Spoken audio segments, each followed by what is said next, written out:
É. Papai, como você terminar, eu vou participar. Tá.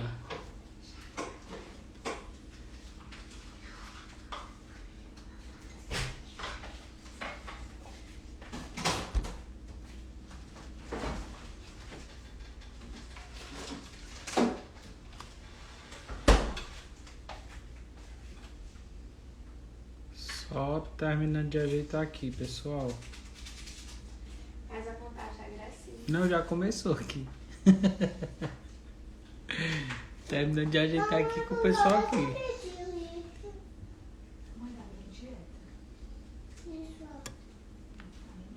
Fala, Netinho, tudo bom, meu amigo?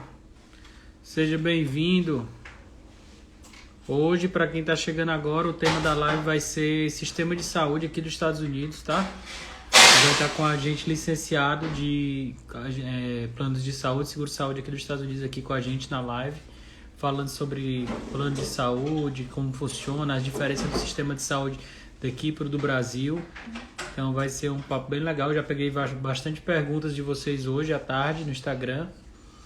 Então vamos já começar. Para quem não sabe, a gente está fazendo um evento chamado Desvendando a América, que são todas as lives quarta-feira, 6 da tarde, aqui no horário da Flórida, aqui no meu Instagram, trazendo diversos assuntos para vocês sobre os Estados Unidos, como a gente já falou sobre imposto, tributação, sistema fiscal, já teve a Suane aqui conosco, falando sobre experiência de vida aqui, sobre o mercado de housekeeping, house clean. E hoje a gente vai ter o nosso amigo Fred, vou já chamar ele aqui, ele já entrou, já está na live, vou já chamar ele aqui pra gente, falando sobre o sistema de saúde, como funciona, qual a diferença do sistema de saúde aqui pro Brasil, qual a diferença entre seguro, plano, o que é o deductible, o que é copay, todas essas informações. Olá Maria, como estás?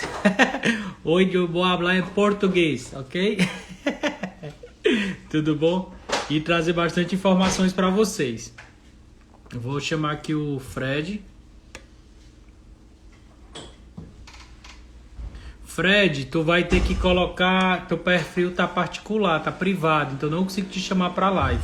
Tu tem que trocar o teu aí pra público. Tirar do particular pra eu conseguir te chamar.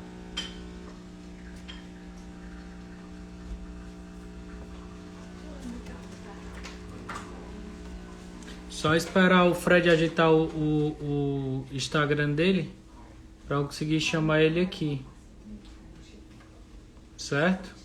Certo. Mas o que a gente vai falar é sobre plano de saúde. Tem bastante dúvida, tem mais de 11 perguntas que me mandaram aqui sobre plano de saúde, seguro de saúde. E vou trazer essas informações para vocês, tá certo? Boa tarde, sejam todos bem-vindos. Deixa eu ver aqui se já deu certo o do Fred.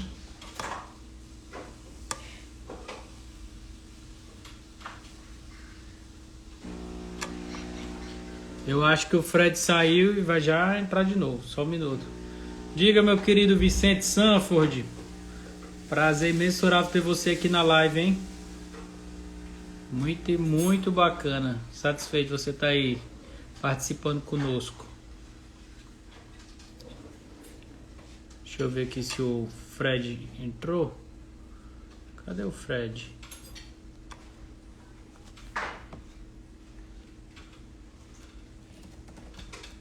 Vou dar uma mensagem aqui para ele perguntando cadê ele.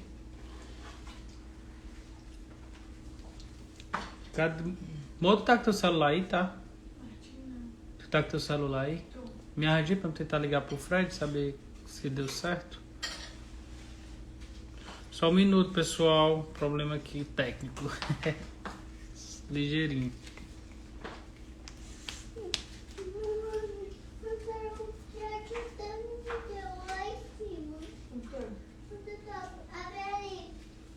Só ligar aqui pra ele rapidinho. Fique aí, não saia da live não. Aguenta um pouco. Oi, Fred. Ah, tá bom. Assim que tu entrar aqui já... Tu vai, ó, nas configurações, settings e vai no... Cadê?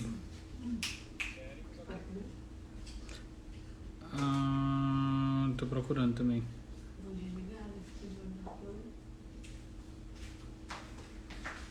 Cadê, meu Deus? Lá em cima, ó, no Privacy, tu vai no Privacy e troca lá, tira do Private Account e deixa Public Account. E aí vai estar liberado. Só ajeitando aqui, pessoal, rapidinho pra começar. Desculpa aí hoje a demora. Deu certo aí, Fred? Foi. Entrei na live de novo. Tá, peraí. Pronto. Acho que agora foi. Pronto, agora ele vai entrar, vai dar certo.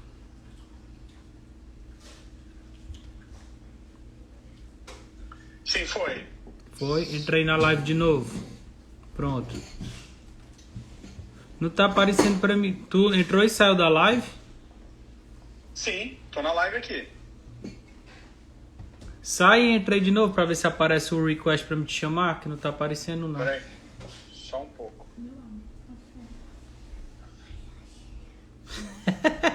É isso, Gabriel Bastos. Quem sabe faz ao vivo, meu amigo. Aqui é assim, é ao vivo.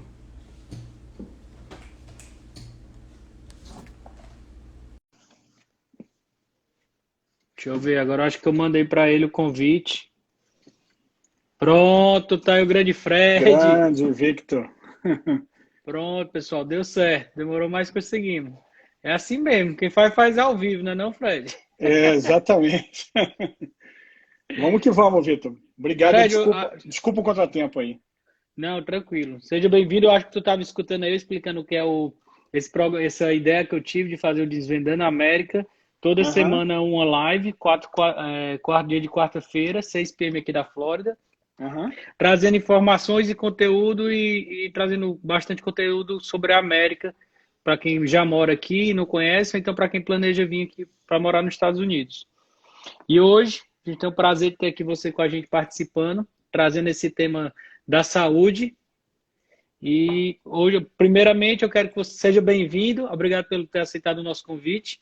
E dizer, primeiro, para você se apresentar, quem é o Fred, como é que chegou até aqui, para a gente começar o nosso bate-papo. Eu que agradeço, primeiramente, aí, a oportunidade que você está abrindo, né? Eu acho que parabéns, inclusive, pela iniciativa de trazer aí essas questões tão importantes, de fato, para quem vive aqui como imigrante, né? E trazer um assunto hoje, especialmente, que de fato gera muita confusão, gera muita dúvida, e que pode, sem dúvida alguma, auxiliar muita gente aí a esclarecer. Especialmente para quem planeja vir para cá, para quem planeja viver aqui. Eu acho que é importante realmente um mínimo de conhecimento e de informação nessa área. Então, obrigado por essa oportunidade, parabéns pela sua iniciativa. Eu espero poder ajudar hoje aí com esses esclarecimentos. E aí, só respondendo a sua pergunta, particularmente, eu estou aqui há 4 anos, um pouco mais de 4 anos e meio. E aí um ponto até importante, desde que eu cheguei, no início, quando eu resolvi me licenciar para trabalhar nessa área, a razão principal pela qual eu também fiz isso foi porque eu tive muita dificuldade de acessar a informação, né? Eu não encontrei com facilidade alguém que pudesse me esclarecer como é que funciona ou como é que funcionava, dado a minha necessidade, o sistema americano de saúde, né? E eu me debrucei a querer entender e acabei, um pouco depois, me licenciando e atuando nessa área. Então, estou aqui há 4 anos e meio e, de fato, tenho a licença do estado da Flórida para atuar nesse segmento. E vamos lá, quando a gente chega aqui também é muita informação e você às vezes não consegue ter a informação concreta, né? Às vezes cada um diz uma coisa e você fica perdido. Mas vamos lá, primeira pergunta que me pediram aqui, eu passei hoje no Instagram, coloquei um questionário pedindo perguntas das pessoas para a gente poder guiar a nossa live, né? Então a primeira pergunta que me perguntaram aqui, todo mundo tem direito a fazer plano de saúde ou seguro de saúde aqui nos Estados Unidos? Ou então qual é o perfil do imigrante que tem acesso ao plano de saúde? Excelente pergunta. As pessoas acham que por ter um visto meramente de turismo no passaporte, garante a elas acessar o sistema de saúde naturalmente, como se acessa no Brasil. E isso não é tão verdade assim, né? Especialmente, e aí eu volto só a um ponto, assim, dou um passo atrás para explicar que o sistema americano, ele é regulado pelas leis estaduais, né? E especificamente aqui na Flórida, a exemplo da maioria dos estados americanos, a pessoa tem que ter uma condição de forte vinculação com o país para acessar o sistema de saúde, seja através de uma via pública ou seja através da via particular, né, que são eu diria que são as grandes duas vertentes, os grandes dois braços do sistema americano de saúde. Você pode acessar através da via pública e através da via particular. Porém, você precisa ter minimamente um status imigratório que te permita fazer isso. Se o visto de turismo, especificamente, ele não te permite, ele não te dá esse direito. É o que pouca gente, de fato, não sabe. Então, para ser até um pouco mais objetivo, os vistos mais, eu diria, mais próximos e mais aceitáveis são aqueles ligados ao trabalho, são aqueles... é o próprio Green Card. Né, o de estudante permite? O visto de estudante permite com algumas ressalvas, né? Para uma aplicação de modo totalmente particular, em que a pessoa vai subsidiar o seu custo ali de seguro, ele pode acessar, sem o menor problema. Se o portador de um visto de estudante tiver a intenção de tomar algum benefício do governo, a gente sempre recomenda de que essa pessoa fale primeiro com o seu advogado, né? Entendi. Precisa checar as questões migratórias por trás dessa iniciativa de tomar algum benefício do governo para poder acessar o sistema de saúde público como um todo. E a gente escuta muitas pessoas que às vezes você escuta nos grupos de WhatsApp e tudo, pessoas dizem, não precisa de plano de saúde não, você vai no hospital que você é atendido e depois a conta você parcela. Então, qual é o risco para essas pessoas que fazem dessa forma? Que dizem, não, você vai porque a saúde você vai ser atendido, mas a conta chega. Exato, muito bom ponto. Essa é até uma...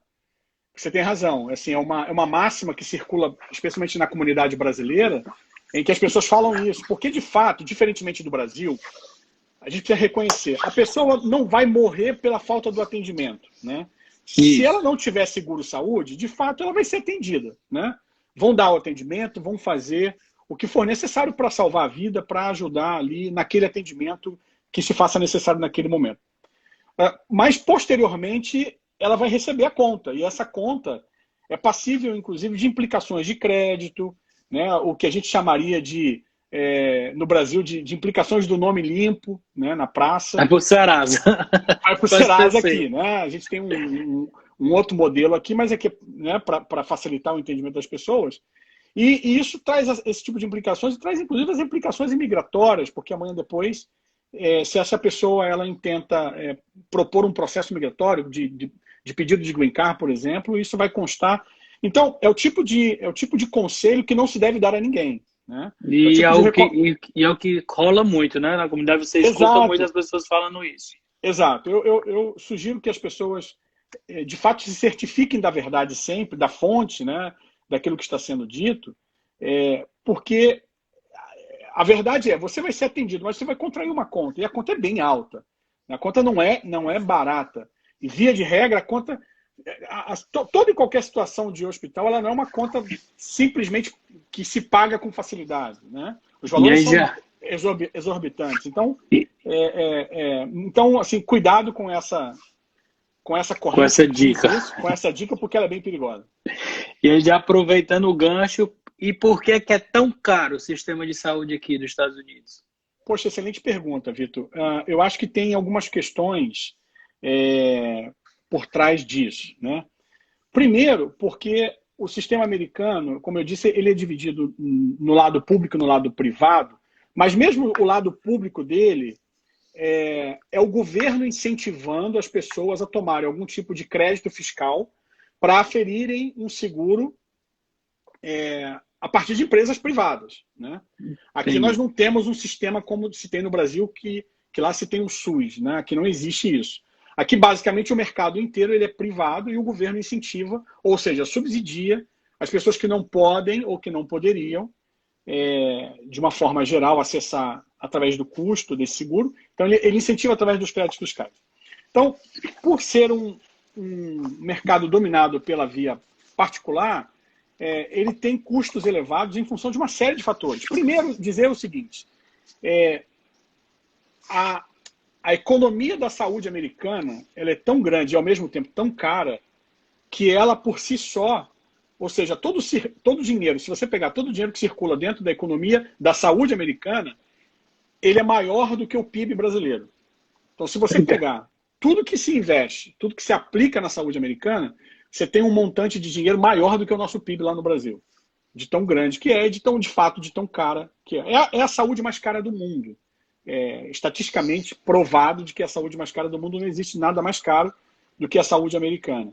Mas um dos fatores pelos quais os custos são elevados, ou pelo menos dois deles, primeiro por conta exatamente da mão de obra extremamente qualificada. Você tem por trás do sistema pessoas que minimamente estudaram 10, 12, às vezes 15 anos para estar ali e que acessaram algum tipo de nível universitário ou educacional superior a partir de crédito estudantil que precisam pagar. Então, há uma corrente que vai dizer, que vai defender isso, né? Que o próprio custo que o médico tem para pagar lá o crédito estudantil que ele fechou é muito elevado, porque, de fato, é muito caro para você acessar uma universidade de saúde aqui, na área de saúde, e parte desse custo ele é repassado para os pacientes. Para o custo começa lá de longe, né? Desde o comecinho que já vem elevado. Começa da formação, né? Da dificuldade de se acessar uma universidade como médico, ou mesmo como enfermeiro, enfermeira. Então, isso é repassado naturalmente para ali os honorários do médico e os custos de hospital, que são hospitais geralmente de alta complexidade aqui no país. Não, entendi. Uma das coisas que eu vejo agora como detentor de plano de saúde aqui dos Estados Unidos, diferente do Brasil, é que lá no Brasil a gente vai, qualquer motivo, a gente está batendo na porta do médico e sendo consultado, né? E aqui já é diferente, porque a gente... Até uma vez eu estava com a obstétrica que era da minha esposa, que agora ela teve neném, né? E eu perguntei para ela se eu queria ir num médico de cardiologista, ver meu coração, fazer um check-up. Ela, no cardiologista? Tu não vai aqui não, tu tem que ir primeiro no médico de família, para depois ele vai perguntar o que é que você está fazendo aqui. Exato. No Brasil eu ia fazer o check-up, né? Exato. Então aqui tem para você... várias diferenças, né? Exato. Pegando o teu exemplo, para você chegar no especialista, via de regra, você precisa que o famoso médico de família, né, que a gente chama de primary doctor, o clínico geral no Brasil, ele faça essa recomendação para você ir no cardiologista ou no dermatologista, endocrinologista. Ou seja, para você acessar um especialista, você precisa que o teu clínico geral entenda que você de fato tem essa necessidade e encaminhe você para ele, né? Essa é uma das diferenças, né? E outra coisa que eu vejo muito diferente é que aqui é muito processual, né? Exato. Não tem aquele negócio do por tato. Não, olhei aqui, senti aqui sua temperatura. É muito processo. Você vai ter que fazer exame disso, é para saber se você está com isso, digamos, né? Inclusive, pegando... Não tem aquele lado muito humanitário também, assim, o corpo a corpo que tem no Brasil. Pegando um pouco do teu gancho anterior, em função dos custos elevados, né, a gente, diferentemente aqui, mesmo você tendo o melhor dos seguros, você sempre vai ter a famosa, que a gente chama em português, de coparticipação, que é a parte que você sempre tem que pagar quando você utiliza. Ah, mas eu já pago a mensalidade, eu tenho que pagar quando vou visitar vou fazer uma consulta médica, tem que pagar. O sistema americano é assim. Não existe difere do Brasil, que no Brasil o plano de saúde você passa a carteirinha, tá tudo certo, né? Eu conheço pessoas na minha família no Brasil que vivem no médico, né? Não tem muito o que fazer e tal, então tá toda hora no médico, lá visita até para bater papo, etc. A programação da família, do domingo. Programação da família. Isso não é tão possível, né? Então, até aproveitando o gancho, mandaram a pergunta, o que é o danado deductible? E aproveitando já o que é o copay, que tu tá já falando sobre ele, né? Perfeito, deixa eu esclarecer. Então, a composição do custo do seguro-saúde para as pessoas, ele vai ter pelo menos aí 3 variáveis, né? O primeiro delas é o valor mensal que você tem que pagar. Aí eu volto lá no início do que eu falei. Esse valor a pagar, ele pode vir subsidiado por incentivos fiscais do governo. Porque, via de regra, para uma pessoa... Deixa eu dar uma ideia de custo aqui, né? Uma pessoa na faixa de 30 a 35 anos, um seguro vai custar, sem nenhum tipo de subsídio, ele vai custar em torno de $500 mensal, né? não é barato. Então, para uma família de 4 pessoas, vai custar $2.000. E é muito difícil, de fato, que uma família, na mais tradicional família americana, consiga se subsidiar isso. E aí eu trago um dado que é muito interessante, assim, 80%, 85% das pessoas que têm seguro-saúde no país, elas têm por conta das empresas que trabalham. De alguma forma, as empresas subsidiam o seguro dos seus funcionários. Então, isso é boa parte da população. A outra boa parte que tem, ela vem desse sistema de incentivo de crédito fiscal do governo, que é o famoso Obamacare, né? Sem isso, seria quase que impossível as pessoas terem acesso a um seguro-saúde aqui. Então, aí, retomando a sua pergunta de forma objetiva, primeiro custo é o custo do seguro mensal. Segundo custo é o custo da franquia, que a gente chama em português, ou deductible, que é o que você está dizendo em inglês, que é aquele valor que você paga na frente antes que o seguro pague qualquer coisa. Então, se você tem um seguro que mensalmente custa $500, você precisa olhar quanto que é a franquia anual daquele seu... Quanto que é o seu deductible, ou seja, quanto que é a sua franquia anual. Então, digamos que a sua franquia anual seja de $1.000. O meu seguro aqui em casa é mais ou menos isso, é $1.000 para a família, né? Então, antes que o seguro pague qualquer coisa, inclusive consultas, exames, etc., eu preciso arcar com as despesas até chegar nesses $1.000, né? Então, toda vez que a gente inicia o ano, a gente tem isso em casa. Certo, mas deixa eu fazer a dúvida, aproveitar para melhorar a questão para eles. Por exemplo, o cara tem um deductible de $1.000. Ele vai pagando só o copay ou ele vai pagando o preço da consulta cheia até alcançar os $1.000? Depende do seguro, que ele contratou, tá? Entendi. Mas, via de regra, ele vai pagar o deductible primeiro. E depois começa a pagar o copay. Não, o copay ele já paga sempre, tá? Certo. O copay vai existir sempre, mesmo que tenha o deductible. É porque existem alguns seguros que você não tem o deductible, mas o copay é inevitável, né? É possível você ter um plano sem a franquia, mas é impossível você ter um plano sem copay. Então, você tem por isso que eu repito, você tem 3 variáveis. Você tem o custo mensal, você tem a franquia e você tem o copay. O copay é aquele custo que você paga toda vez que utiliza, toda vez, que é proporcional ao que você está utilizando. A franquia é o valor que você combina com a seguradora que você vai ter por ano. Pode ser que não tenha até, o que às vezes é muito bom, mas é o valor que você vai ter por ano e que você vai ser responsável por aquela parte antes que a seguradora pague qualquer coisa. E a terceira e última variável é o próprio custo mensal do seguro. Isso. Então, a Alessandra está perguntando, o deductible é anual, é isso. O deductible é o valor estipulado anual. Então, de forma bem prática... Deixa eu só pegar esse gancho, Vitor, para dizer o seguinte. É um outro ponto diferente da saúde do Brasil. Seguro aqui, a gente contrata ele sempre para 1 ano. Então, todo ano você precisa fazer a renovação do seguro que você já tem. Mesmo que seja para manter o mesmo, você tem que formalmente renovar o seu contrato. É uma obrigação legal você ter que fazer isso. Se você não fizer, você perde a cobertura para o ano seguinte. Então, por isso que a visão é sempre anual, tá? Já aproveitando teu gancho aí, que é outra pergunta aqui. Você não pode, por exemplo, hoje eu quero ligar para o agente de seguro de saúde e quero contratar o plano de saúde. Não pode, né? Existem janelas para você entrar no plano de saúde, né? Muito, muito bom ponto. Lembra que eu falei que as coberturas elas vêm das empresas que oferecem para os seus empregados. Isso.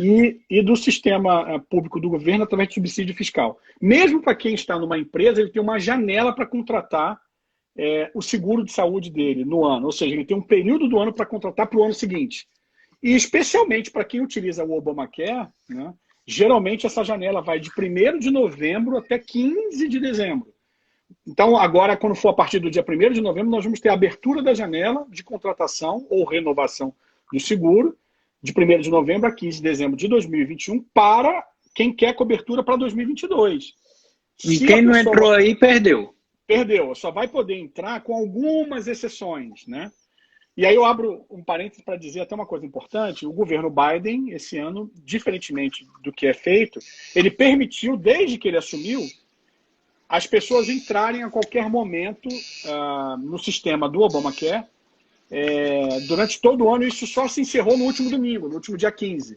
Então, até domingo passado era possível entrar no sistema sem nenhum tipo de problema, né? Puxa, eu acabei de pegar o meu Green Card, eu posso entrar no Obamacare a qualquer momento, mesmo fora da agenda? Pode, é uma das exceções, né? Uma outra exceção é quando você, por exemplo, você que mora em Orlando, mas decide morar em Miami. Então, você, por ter feito essa mudança, você pode contrair a contratação nesse momento, porque você mudou radicalmente a sua vida para um outro county, para uma outra região. Então, tem algumas exceções, deve ter 6 ou 7 exceções. Que libera, né? Eu estou pincelando aqui algumas, mas de fato você tem razão. Só é possível contratar dentro de um período do ano. Diferentemente do Brasil. Entendi. Outra pergunta que me fizeram aqui é como é que é o famoso check-up, que no Brasil a gente faz, tem mania, como eu disse, né? Mania de fazer o check-up, mas aqui você tem direito, se eu não me engano, uma vez por ano fazer um check-up. Eles chamam um check-up físico, né? Eles chamam é o physical, né? Ou physical exam, ou annual check-up. Curiosamente, Vitor, o check-up eles chamam de gratuito porque a seguradora vende isso como um grande benefício. Você tem direito ao seu check-up não gratuito, né? O que no Brasil a gente faz a hora que quiser, quantas vezes quiser, né? Aquela velha história, você usa o seguro no Brasil diversão, um passeio. Aqui a seguradora controla, você só pode fazer o check-up de fato de forma anual, uma vez por ano. E, por exemplo, eu tenho o hábito de fazer meu check-up todo mês de novembro. Então, eu não posso fazer antes do mês de novembro. Eu tenho que fazer meio que dentro desse período. Ali, quando é o mês de novembro, eu faço o meu check-up. Se eu quiser fazer no mês de agosto, se eu quiser fazer em julho, ela não vai deixar, porque ela está controlando. Não deu um ano ainda que você fez o seu check-up. Seu check-up. Então, você tem condições de fazer, mas isso é rigorosamente controlado, exatamente pelas questões de custo, por conta da seguradora. Outra pergunta que me passaram aqui na hora da contratação de um plano de saúde, quais são os pontos mais importantes na hora da contratação? Onde é que ele tem que estar mais atento? Excelente pergunta. Eu, até tomando o que a gente acabou de falar, eu acho que uma das coisas mais importantes é você ver a configuração do que você está contratando. A combinação, especialmente dessas variáveis que eu mencionei, que é a coparticipação e o deductible, ou seja, que é a franquia e o quanto você vai desembolsar toda vez que você vai usar. É muito importante olhar isso. Assim como é importante olhar a rede de cobertura daquela seguradora, né? Essa é uma prática que a gente já tem, é um costume que a gente já tem lá no Brasil. A gente se preocupa muito em olhar a rede ali, especialmente próximo da nossa casa, da onde a gente vive, né? Mas olhar a rede de cobertura é super importante, mas olhar a configuração também aqui na América é importantíssimo, porque às vezes você está achando que está pagando um seguro, está pagando bem pouco de um seguro e, na verdade, você está contraindo um problema, porque toda vez que você for usar, você vai acabar pagando muito. Vai acabando tendo surpresa, né? Vai acabar tendo surpresas desagradáveis. Então, eu acho que é importante olhar a configuração nesse sentido. E agora, outra pergunta que mandaram aqui. Qual que vai diferir, basicamente, a pessoa que possui um plano de saúde americano de um seguro de saúde americano? Não sei se, eu acho que a pessoa está falando mais de seguro como na época de viagem, né? Viagem. Não, mas é um bom ponto, né? Existem alguns produtos disponíveis até lá no Brasil, para quem viaja, famoso seguro viagem, e é importante dizer que a grande diferença é que um plano de saúde, ele vai cobrir irrestritamente toda e qualquer necessidade, sem limitações de valores e sem tetos e restrições. Já um plano desse de viagem, geralmente ele tem um valor máximo de cobertura estabelecido, né? A gente chama de teto máximo. Você pode contratar uma cobertura de $500 mil, $1 milhão, $2 milhões, mas ali você está contratando o teto, ou seja, o tamanho do teu cobertor. E uma outra coisa que acontece nesse tipo de seguro é que geralmente eles excluem as condições pré-existentes. Então, se a pessoa, por exemplo, sofre de asma e passa mal repentinamente de asma, ela não, provavelmente, dependendo do que contratou, repito, ela não vai ter a cobertura porque a asma já é uma condição pré-existente. Então, é preciso olhar isso. Isso é um muito importante. Tem outro ponto também que eu já ouvi falar aqui, que eu acho que eu não sei se, eu acho que se enquadra no seguro, não no plano de saúde. Por exemplo, que às vezes tem imigrante que vem e faz o seguro de saúde no começo, né? E diz que se o filho, por exemplo, quebrou a perna jogando futebol na escola, às vezes pode ser que o seguro não cobre, porque é considerado esporte e eles não tem um negócio desse, né? É porque até teve um conhecido meu que teve problema que foi esquiar, quebrou a perna esquiando e o seguro não cobriu porque era esporte radical. É exatamente pelo ponto que eu estava lhe dizendo, você tem que olhar o que você está contratando. Então, você contrata um seguro desse de viagem, por exemplo, a seguradora não sabe que, em detalhes, que você ali está colocando ou subordinando o seu filho à escola, à atividade escolar, porque para ela você está meramente viajando, uma atividade de passeio, né? Se você precisa colocar o seu filho na escola, que vai fazer algum tipo de atividade, precisa de um seguro desse, você tem que contratar um seguro para estudante, por exemplo. Existe seguro de viagem para estudante. Existe seguro de viagem também com a cláusula de esportes radicais, que é para quem vai esquiar. Então, repito, precisa sempre olhar o que está contratando, né? Conversar. Existe muito tipo de configurações, né? Exatamente. É exatamente como você está escolhendo lá o carro que você vai comprar, né? Eu quero carro com... né, a gente chama no Brasil de direção hidráulica, ar-condicionado, vidro elétrico, trava elétrica. Seguro é a mesma coisa. Você precisa olhar o que você está contratando e olhar os detalhes, para que depois não haja uma surpresa. Mandaram uma pergunta aqui. Deixa eu só abrir aqui qual foi. Eu vi uma pergunta, alguém querendo saber por que a emergência é tão cara. Foi a Alessandra que perguntou. Aí, só para responder, eu até por uma experiência pessoal particular, sempre recomendo que as pessoas procurem atendimento de emergência na Urgent Care, né? Sempre muito mais barato e elas estão bem equipadas para fazer atendimento de emergência. Porque tem o Emergency Room, né?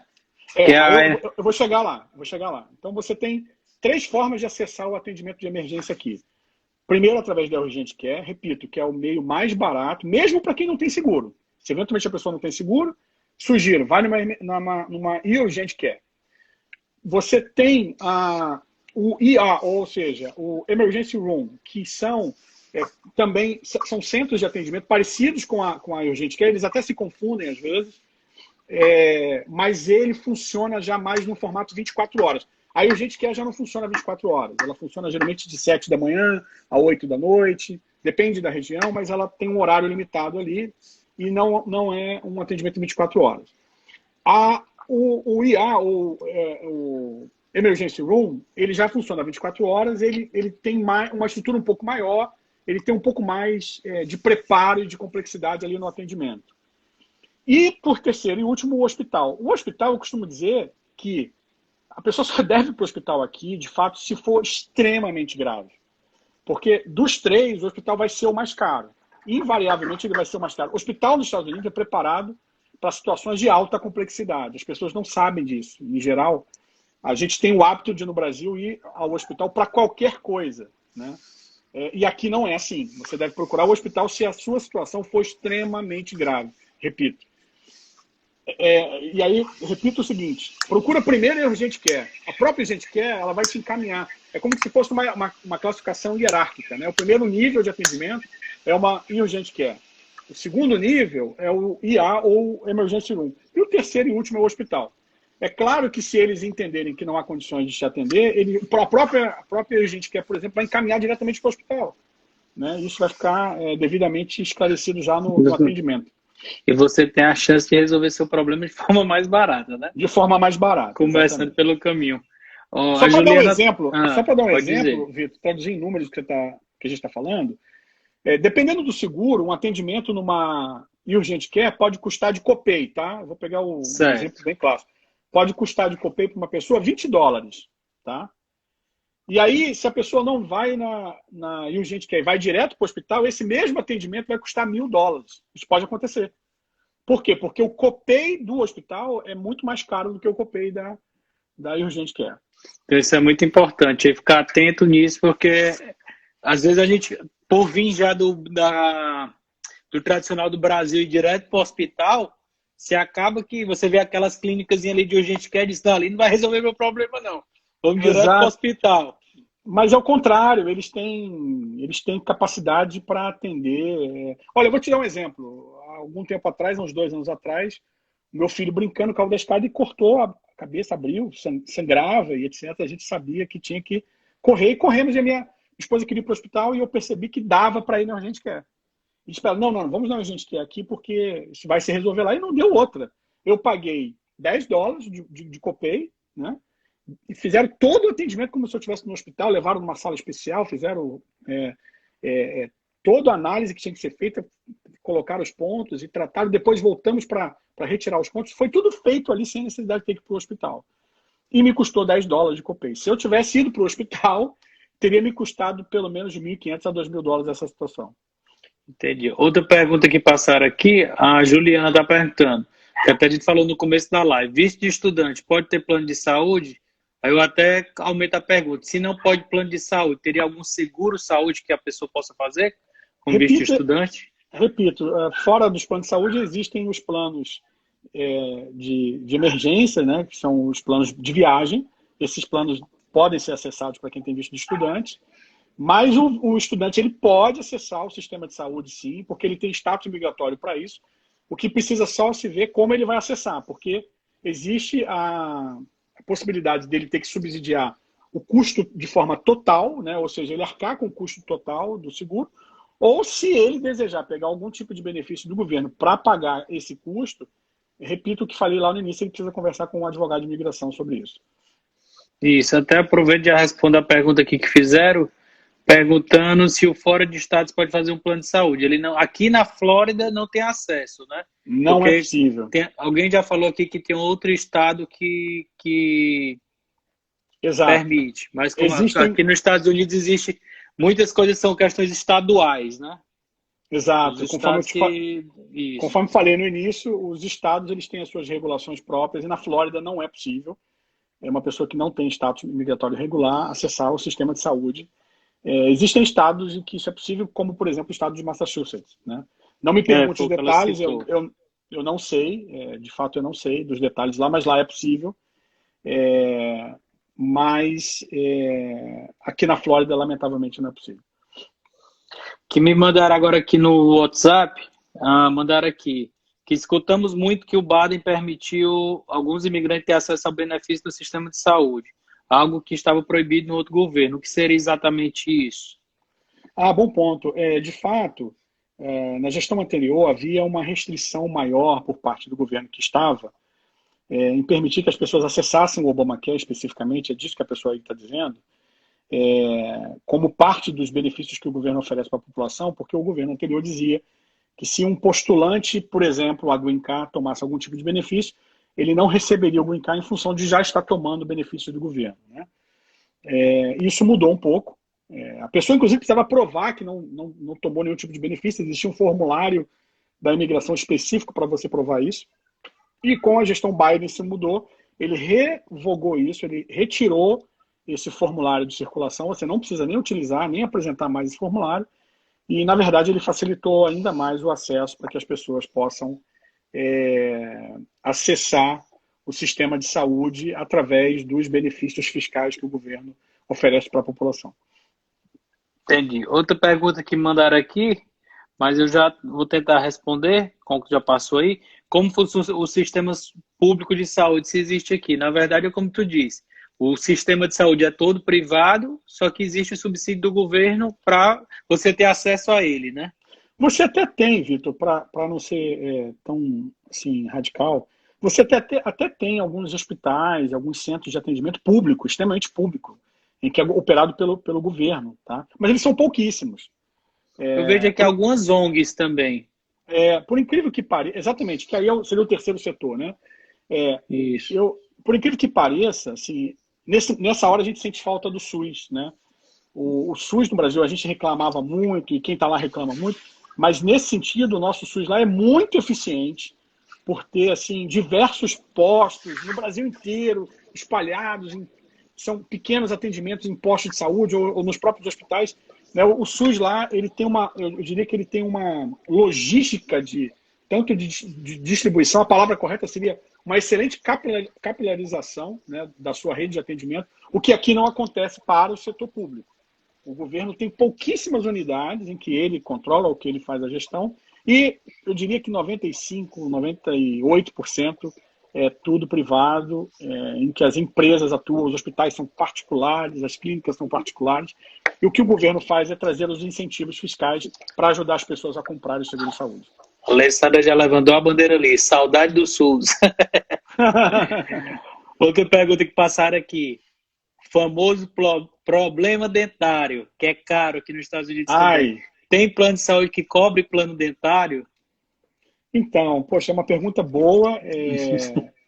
Mas caro, é uma pergunta difícil, porque eu preciso dizer o seguinte: o plano dentário aqui ele existe, você pode contratar, mas como eu estava dizendo com relação ao seguro-saúde, olhe sempre que você está contratando, né? Via de regra, os planos, eu não estou dizendo que todos, estou dizendo via de regra, na maioria das vezes, tá? O seguro dentário ele não cobre 100% do seu tratamento. Ele costuma ter coparticipação muito elevada. Então, quando você faz a conta, às vezes não compensa, porque você vai ter uma responsabilidade mensal em pagar aquilo, e mais a coparticipação, que nem sempre faz sentido a contratação do seguro dentário. Eu não estou desestimulando as pessoas a contratarem, o que eu estou querendo dizer é só que as pessoas estejam bem atentas ao que estão contratando, porque eu tenho visto gente achar que está coberta e quando vai utilizar, não está tão coberta quanto achava. E aqui, assim, a título para exemplificar, um tratamento de um canal aqui não sai por menos de $1.500, né? Mais ou menos $1.000. Olha, $1.500 tá barato. Se você sabe onde tem, me fala. Me fala que eu vou lá, né?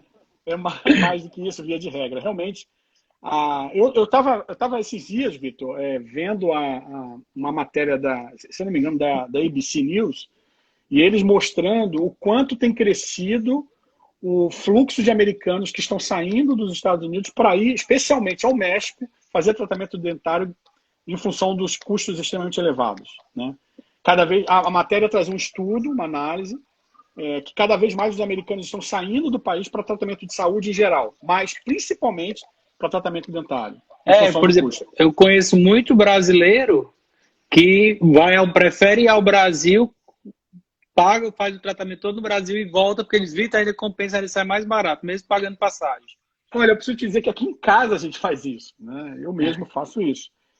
Prefiro ir ao Brasil, tratar lá. E o sistema odontológico daqui, eu não sei se você já chegou aí, mas é totalmente diferente do Brasil, né? Sim, você são práticas vai, diferentes. Primeiro você senta, o cara faz tira um raio-x de toda a sua boca, todos os seus dentes, aí aqui tá ok, tá tudo ok, tudo ok. Não sai olhando primeiro com aquele palitinho, né? Que sai olhando tudo, e depois para depois fazer um raio-x se necessário.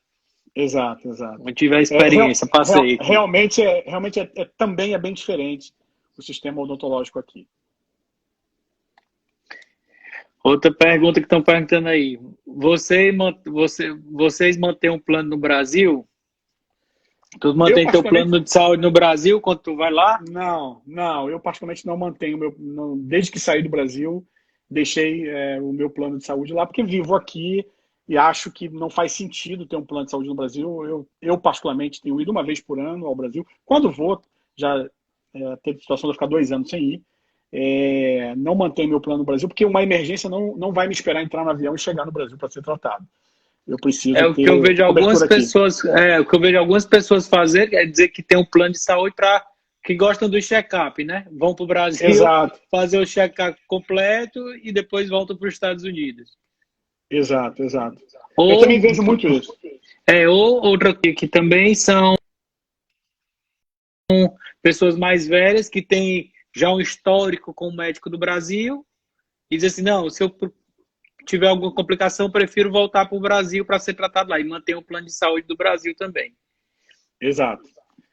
São histórias que a gente vai colecionando e práticas que a gente vê a comunidade adotar, e eu entendo e respeito, mas a minha recomendação é de que você se proteja a sua família, e de fato, para quem pode, tem status regular para isso, hoje, especialmente com a política que o governo vem adotando, cada vez está mais barato, de fato. Quando você compara a realidade de hoje com a própria realidade do ano passado, está muito mais barato você acessar o sistema de saúde através, especificamente do Obamacare, do que estava no passado. O governo Biden trouxe...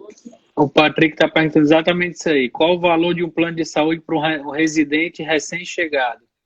Tem muitas variáveis, né? Para decidir Aí o preço. são diversas variáveis, inclusive a questão do status migratório, precisa ver recém-chegado qual é o status dele, né?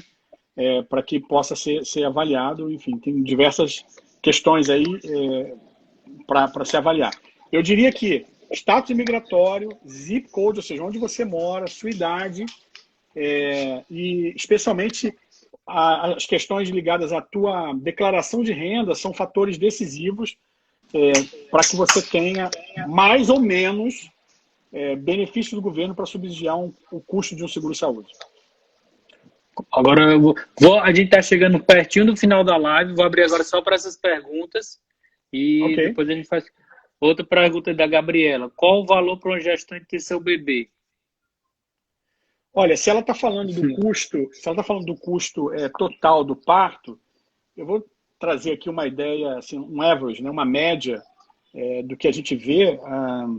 Isso pode ficar em torno de $15 mil, tá? O custo de um parto, se ela for fazer de forma particular. Ela vai pagar, eu diria, aí de $12 a $15 mil. A próxima pergunta. Na sua opinião, qual o melhor plano de saúde hoje? Acho que a melhor operadora.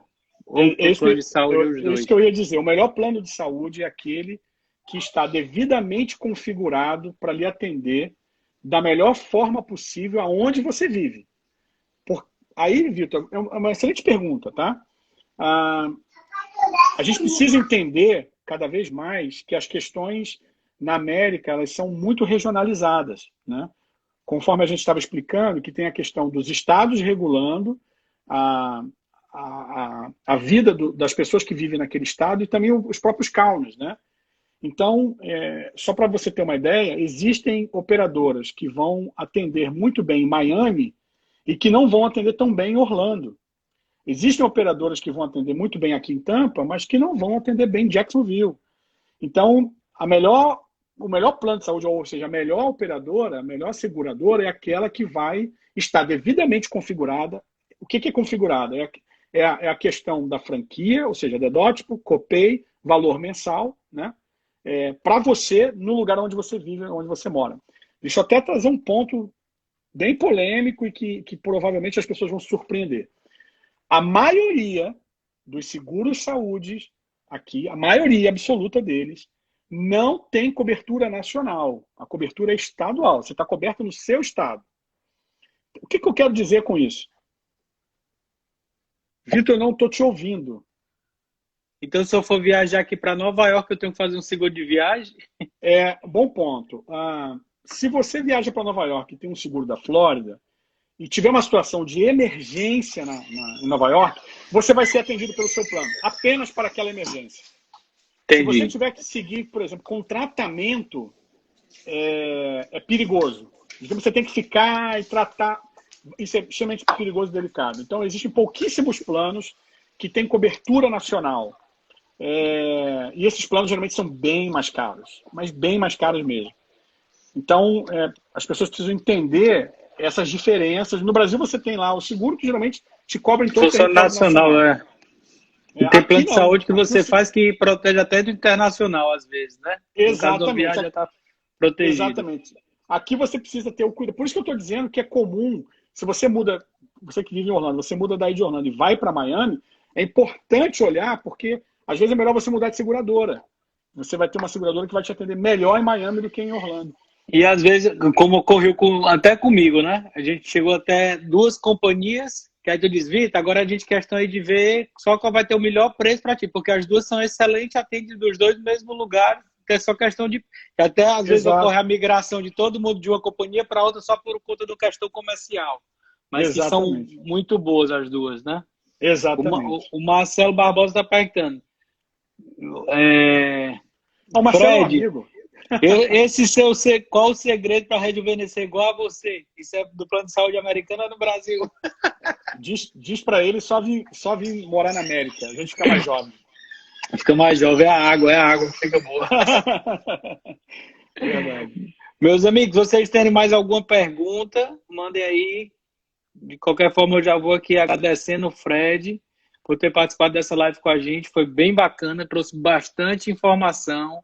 Coisas Eu que novas, agradeço, Vitor. como você ter cuidado nessa questão de quando for para emergência, saber qual o lugar certo ir para não ter surpresa na conta, que o plano de saúde não funciona de forma nacional, que tem as janelas para você contratar seu plano de saúde. Então foi bem legal, Exato. foi bem proveitoso. E aviso para vocês também que próxima quarta-feira, deixa eu ver se eu consigo aqui já passar qual o tema que vai ser na próxima quarta-feira para vocês. Próxima quarta-feira vai ser o tema imigração. Vamos estar aqui com um advogado de imigração. Vai tirar todas as dúvidas, como é que vocês podem vir, quem já está aqui, como é que faz para tirar um visto de residente, como é que acessa o Green Card. Então, vai ter aqui o Murtais, da Murtais Law, que ele é de Boston, e vai estar trazendo informações para vocês. Então, já coloca na agenda de vocês aí, próxima quarta-feira, mesmo horário, 6 p.m. da tarde aqui da Flórida. Estaremos participando aqui dessa live também. Fred, muito obrigado aí, meu amigo, pela participação, seu horário aí conosco. Foi muito legal. Vou deixar a live salva para todo mundo. Vai ficar salva aqui no IGTV também. E muito obrigado. Eu que agradeço, Vitor. Foi um prazer bater esse papo com você aqui, com seus clientes e amigos aí na sua rede. Para mim é uma satisfação muito grande. Me sinto, de fato, privilegiado em poder auxiliar a nossa comunidade, a comunidade brasileira, a viver realmente de forma efetiva aqui na América. E para viver aqui a gente precisa usar exatamente o conhecimento, a verdade, né? Não apenas se basear apenas no que o outro diz, né? Essa é uma coisa muito importante, eu sempre digo isso. Cuidado com o que o outro diz, o que ele acha, que nem sempre o que ele diz, o que ele acha é o fundo da verdade. Então, principalmente na área de saúde, a gente vê muito isso, vê também muito dessa questão na área migratória, que é o tema da próxima semana. E aquela velha recomendação, procure sempre o especialista da área, né? Seja o advogado de imigração, seja o seu agente de seguro, procure sempre o dono daquele assunto naquela determinada área. Procure o seu corretor de imóveis, né? Como é o caso do Vitor. Não fique considerando o que o fulano ou a beltrana diz apenas. É claro, o conselho de um amigo é sempre muito importante.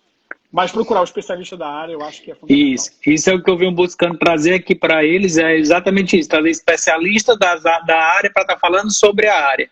Porque a gente escuta muita gente falando coisa aqui. E, gente, presta atenção, duvide.